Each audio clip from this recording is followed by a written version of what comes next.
नमस्ते everyone, welcome back to our brand new yoga series का second episode. मेरा नाम है संस्कृति अरोरा और मैं हूँ आपकी हेक्सा योगा एक्सपर्ट और एनर्जी हीलर। जैसे कि आप लोगों को पता होगा कि हमने पहली वीडियो में बात की थी योगा के बहुत सारे बेनिफिट्स के बारे में, योगा कैसे मेंटल, इमोशनल और फिज़िकल हीलिंग में हेल्प करता है। और आई होप आप लोग वो वीडियो देख के बहुत ज़्यादा मोटिवेट हुए होंगे एक हेल्दी लाइफस्टाइल को कैसे जिएं। तो जब हम योगा स्टार्ट करते हैं तो हमारे दिमाग में सबसे पहले एक क्वेश्चन आता है कि हम कौन सी योगा करें, हम क्या करें, कहाँ से शुरू करें। तो आज इस वीडियो में मैं आप लोग को बताऊंगी सिंपल योगा फॉर बिगिनर्स। ऐसे कौन कौन सी योगा प्रैक्टिसेस हैं जो अगर आप बिगिनर हैं तो आप आराम से उनको प्रैक्टिस करके स्टार्ट कर सकते हैं। हम सबसे पहले बात करेंगे ताड़ आसन की। ताड़ आसन यानी कि माउंटेन पोज। एकदम माउंटेन की तरह आपको अपने आप को लंबा और ऊपर की तरफ खींचना है ताकि आपका पोस्चर जो है वो एकदम ठीक हो जाए। आजकल बहुत पोस्चरल प्रॉब्लम्स होती हैं, लोग झुक के चलते हैं या ठीक तरीके से नहीं चलते हैं, जिससे आपकी ओवरऑल फिज़िकल हेल्थ में बहुत ज़्यादा फ़र्क पड़ता है। तो ताड़ आसन के लिए आप लोग ध्यान रखिए कि अपने पैरों में थोड़ा सा गैप दें या दोनों पैरों को जोड़ के रखें, जैसा भी आपको कंफर्टेबल हो। इसके बाद आप ध्यान रखें कि आपका नी जो है, घुटने जो है वो मुड़े हुए ना हो या पीछे की तरफ ना हो, बिल्कुल एक स्ट्रेट लाइन में हो। और अपने बेली को, अपने पेट वाले रीजन को थोड़ा सा अंदर की तरफ कॉन्ट्रैक्ट करके रखना है ताकि आप अपनी कोर को एंगेज कर पाएँ। आपकी चेस्ट थोड़ी सी ऊपर हो जाएगी और आपको एक लेंथ मिल जाएगी। ध्यान रखिए जो सबसे ज़्यादा इम्पॉर्टेंट है कि आपके जो शोल्डर्स हैं वो स्ट्रेट लाइन में हो और अपने दोनों हाथों को इंटरलॉक करना है। इस तरीके से इंटरलॉक को ऑपोजिट करना है और श्वास भरते हुए धीरे से हाथ को ऊपर लेके जाना है। अभी ध्यान रखना है कि आपके हाथ और कान जो है वो साथ साथ ही रहें, वो एक दूसरे से अलग अलग ना हो, इस तरीके से या इस तरीके से। और आपको ध्यान रखना है कि आप अपने पूरे साइड ऑफ द ट्रंक से, जितनी भी साइड ऑफ द बॉडी है उसको स्ट्रेच करें, जिससे आपको अगेन एक बहुत अच्छी लेंथ मिलेगी। और मेक श्योर करें कि आपका जो दोनों फुट हैं उस पर वेट जो है वो इक्वली डिस्ट्रीब्यूट हो रहा है। ज़्यादातर लोग वेट को आगे की तरफ, टो की तरफ करके खड़े होते हैं, तो मेक श्योर आप अच्छे से कंप्लीट वेट डिस्ट्रीब्यूट कर रहे हैं। और इस तरीके से इस आसन को 3 से 4 ब्रेथ के लिए होल्ड करें और फिर जैसे गए थे वैसे ही धीरे से वापस आ जाना है। इस आसन में एज सच कोई प्रिकॉशंस नहीं है, कोई भी जो कर सकता है, जो जिसमें इतनी एनर्जी है वो इस आसन को कर सकता है। तो एज सच कोई प्रिकॉशंस नहीं है इस आसन के। बाकी ये पोस्चर ठीक करने में, जिससे आपको एक इल्यूजन मिलेगा कि आपकी हाइट भी अच्छी हो गई है, तो उसके लिए ये बहुत अच्छा है। अगर आपका पोस्चर अच्छा होगा तो आप ब्रेथ अच्छे से ले पाएंगे। अगर आप ब्रेथ अच्छे से ले पाएंगे तो आपके सेल्स को अच्छे से ऑक्सीजन जाएगी and overall you will be healthy by doing this posture. जो हमारा सेकंड आसना है उसका नाम है हस्तोत्तान आसन, यानी कि अपने हाथों को ऊपर ले जाना और अपनी पूरी बॉडी को स्ट्रेच करना। ये आसन बहुत ही अच्छा है जो लोग कॉरपोरेट जॉब करते हैं, जो सारा टाइम लैपटॉप या स्क्रीन के सामने काम करते हैं, जिनको सर्वाइकल है, जिनको बैक इश्यूज़ हैं, जिनको बैक में स्टिफनेस है, उन सब के लिए ये आसन बहुत ही अच्छा है। तो इस आसन को करने के लिए धीरे से हमने दोनों हाथों को आगे की तरफ फैलाना है और धीरे धीरे श्वास भरते हुए ऊपर की तरफ लेके जाना है। इससे पहले आप बिल्कुल ध्यान रखिए कि आप ताड़ आसन ठीक से कर रहे हैं, तभी आप इस आसन को उसके बाद करें। और फिर धीरे से श्वास लेते हुए पीछे की तरफ झुकना है। कोशिश करिए कि आप लोअर बैक से बेंड नहीं होएं, आपको अपने अपर बैक का यूज़ करते हुए जितना पीछे जा सकते हो पीछे जाना है और फिर कुछ देर के लिए होल्ड करना है, 3 से 4 ब्रेथ के लिए। मेक श्योर आप अपनी श्वास नहीं रोके इसको करते समय।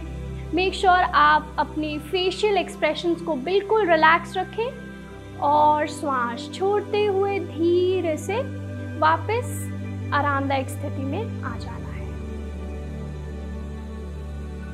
जो हमारा थर्ड पोस्चर है, थर्ड आसना है, वो है पाद हस्त आसन। पाद मीन्स पैर, तो हम अपने हाथों से अपने पैरों को टच करेंगे। तो तो उसके लिए एक बार फिर मेक श्योर आप ताड़ आसन में आ जाएं, अपनी बॉडी को बिल्कुल स्ट्रेट कर लें, स्पाइन को बिल्कुल लेंथन अप कर लें और धीरे से अपने हाथों को ऊपर लेके जाना है। और इसमें ध्यान रखना है कि आपको अपनी लोअर बैक से बेंड होना है और श्वास छोड़ते हुए कमर को बिल्कुल सीधा करते हुए इस तरीके से आपको बैक में हम्प नहीं बनाना है। बिल्कुल बैक को सीधा करते हुए श्वास छोड़ते हुए आगे की तरफ झुकना है, जहाँ तक आप कंफर्टेबल हो। जहाँ तक आप बिल्कुल कंफर्टेबल हो सिर्फ वहीं तक जाना है, उससे आगे मत जाइए। सबसे बड़ी बात जो इस पोस्चर में ध्यान रखनी है कि आपका वेट जो है वो आपके टोस की तरफ होना चाहिए। यूजुअली लोग जब इस आसन को करते हैं तो उनका वेट हील्स की तरफ चला जाता है, तो मेक श्योर आपका वेट आपके टोस की तरफ होना चाहिए। और कुछ देर के लिए इस आसन को होल्ड करेंगे। अगेन, जिनको भी कमर में बहुत ज़्यादा दर्द है, कमर में स्टिफनेस है और जिनकी हैमस्ट्रिंग्स बहुत ज़्यादा स्टिफ हैं, उन सब प्रॉब्लम के लिए ये आसन एक सॉल्यूशन है। और फिर धीरे से श्वास भरते हुए ऊपर आएंगे और फिर ताड़ासन की स्थिति में खड़े हो जाएंगे एंड रिलैक्स। सो ये पोस्चर आपकी स्पाइन को बहुत ज़्यादा फ्लेक्सिबल बनाता है, आपकी स्पाइन को स्ट्रेंथ देता है, आपकी लोअर बैक जितनी भी स्टिफनेस है उस सब को हटाता है। और अगर आपको पेट से रिलेटेड कोई प्रॉब्लम है जैसे कि कॉन्स्टिपेशन, जैसे कि ब्लोटिंग, उन सब प्रॉब्लम्स के लिए ये आसन बहुत अच्छा है। तो आई होप आप ये आसन करेंगे। सो हमारा फोर्थ आसन है वृक्ष आसन यानी कि ट्री पोज, जो आई एम श्योर हम में से बहुत सारे लोगों ने देखा होगा। तो ये एक बहुत ही अच्छा बैलेंसिंग पोस्चर है। अगर आपको कंसंट्रेशन में प्रॉब्लम है, अगर आपका अटेंशन स्पैन जो कि आजकल रील्स की वजह से हम लोग का बहुत ज़्यादा शॉर्ट हो चुका है, तो उस अटेंशन स्पैन को इंक्रीज़ करने के लिए, अपने कंसंट्रेशन को बढ़ाने के लिए, अपने लेग्स को स्ट्रेंथन अप करने के लिए ये पोस्चर बहुत ही अच्छा है। तो इस पोस्चर के लिए आप धीरे से अपने राइट हैंड से लेफ़्ट बिग टो को पकड़ना है और धीरे से अपने राइट इनर थाई पे रखना है।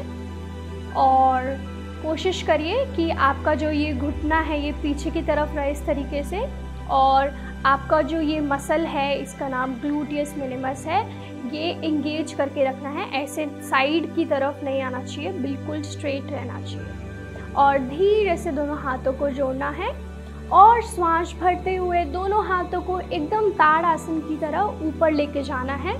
वंस अगेन ध्यान रखना है कि आपके जो हाथ और कान हैं वो साथ साथ रहे और आपकी जो पूरे हाथ है ऊपर की तरफ स्ट्रेच हो। अगर आप ये बैलेंस नहीं कर पा रहे हैं तो वॉल सपोर्ट के थ्रू भी कर सकते हैं। आप बिल्कुल अगर हाथ ऊपर भी नहीं लेके जा पा रहे हैं तो आप यहाँ पे रख के भी आराम से बैलेंस करके होल्ड कर सकते हैं। आसन आप उतना करिए जितने में आप कंफर्टेबल हो। सो ये पोस्चर हर कोई कर सकता है, जो भी एनर्जी है जिसमें, जो भी हेल्दी है। So this was the fourth आसन। तो हमारी फिफ्थ प्रैक्टिस है कपालभाति, जो एक षट क्रिया है, जो कि एक क्लेंजिंग प्रैक्टिस है।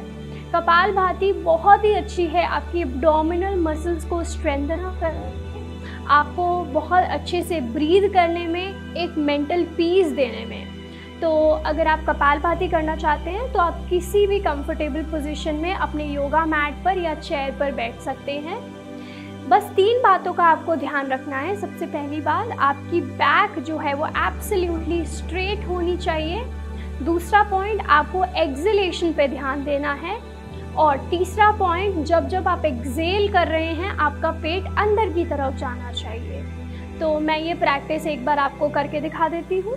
हाथ आप घुटनों पर आराम से रख सकते हैं, आँखों को बंद करना है, श्वास भरना है, श्वास छोड़ते हुए स्टमक को अंदर लेके जाना है और कंटिन्यू करना है। जब आपको लगे कि आपको डिजी फील हो रहा है या आपको अनकंफर्टेबल फील हो रहा है तो आप धीरे से वापस आ सकते हैं। इस प्रैक्टिस को आप 3 से 4 बार ज़रूर करिए बेनिफिट्स के लिए। ध्यान रखिए, अगर आपके रिसेंटली कोई सर्जरी हुई है या पेट में हर्निया है या अगर डॉक्टर ने आपको मना किया है कोई एब्डोमिनल रिलेटेड प्रैक्टिस करने के लिए, तो मेक श्योर आप इस प्रैक्टिस को अवॉइड करें।